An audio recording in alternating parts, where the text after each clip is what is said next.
Welcome to Nasdaq Trade Talks. I'm Jill Malandrino, Global Markets Reporter at Nasdaq. Joining me for Black Friday coverage is Lydia Saad, Director of U.S. Social Research with Gallup. As part of the Gallup Poll Social Series, a set of public opinion surveys designed to monitor U.S. adults' views on numerous social, economic, and political topics. Gallup, as it does annually, asked Americans to predict what their holiday spending will be like. Lydia, it's great to have you with us. Welcome to Trade Talks. My pleasure. And the final results were revealed on November 25th. How much are Americans predicted to spend, and how does that compare to last year, and how does that compare to October's results? Sure. So each year Gallup measures how much Americans think they'll spend on holiday gifts. It's their best estimate of total amount, and we usually ask in October and again in November. In October, it was $805 on average. In November, it went up to $852. A year ago in November, it was very similar to what it is right now in November. It was $846. So in October, it was a bit lower than it is now. Yeah, and that's interesting. So the question is, what changed from October to November? We have COVID-19 cases out of control. Stimulus checks are arriving for holiday 2020, and unemployment is ticking back up. Can removing the election overhang, a big uncertainty event like that, impact consumer behavior? We see lots of things impact consumer behavior. Definitely politics, when there's shutdowns, when there's elections, those kind of things can stifle or provide exuberance. Certainly the COVID factor could be there. There's been sort of pluses and minuses, I think, in the consumer mindset between October and November.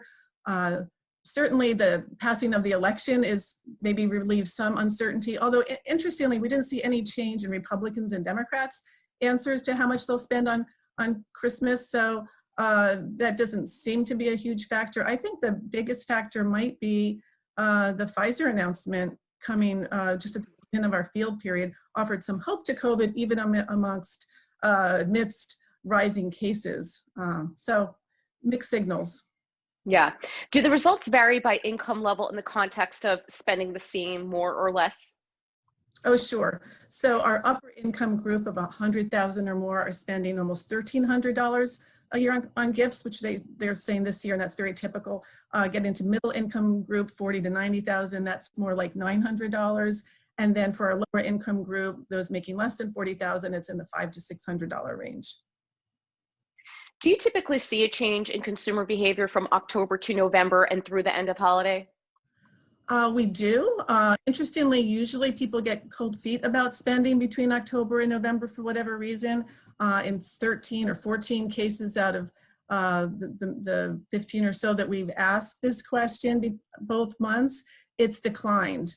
There's the only other year besides this year that we saw an increase of $50 or so was in 2011. But so this is a bit unusual for spending estimates to go up during the holiday season. What's the historical relationship between Americans' Christmas spending intentions each November and the actual holiday retail sales?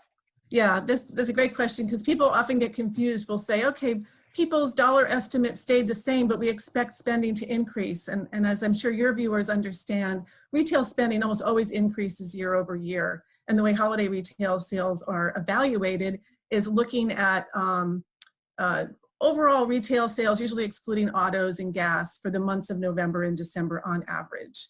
And I follow the National Retail Federation statistics very closely on this.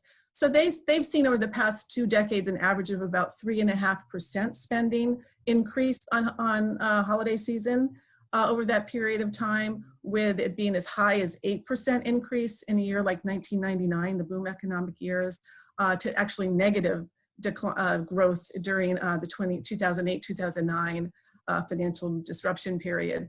More typically, a slow year would be in the 2% range, a strong year around 5%. So the number that we're seeing this year, even though it's the same as last year's number at this time, in our model, when we compare, we have 20 years of trends now in November figures, compare what people said to what actually happened, it's pointing to a very average year of about 3.5% sales. Whereas in October, it looked a little bit more like 2% increase in sales. Very fragile. Any little thing could change it. But as more, with just a month left, it's less likely that things will change than our October figure had. So looking like an average year overall. Yeah, which is so interesting. I don't think anyone would have thought that when we started with the pandemic earlier in the spring. So Lydia, to wrap up here, what's your general outlook for the consumer in 2021? Do you think there's a lot of pent-up demand out there? You know, pollsters aren't very good at making predictions because consumer psychology is very hard to predict. We know what it is today, and we know typically at this point it's set in. Things can change, but I think the biggest question mark is where will they spend? Will all holiday retailers see this, or is it going to be compartmentalized into the places that are really maximizing online? What happens with shutdowns? Are people able to get out of their house? Having that impulse buy. Another year, sort of like the election, it's hard to predict what people will do in behavior-wise when the normal mechanisms of their behavior have been disrupted. So this is what they say they're going to do spending-wise. How well they execute it when they have to do things online and can't just run out to the store remains to be seen. All right, Lydia, I appreciate the insight. Thanks for joining us on Trade Talks, and thanks for joining me. I'm Jill Malandrino, Global Markets Reporter at Nasdaq.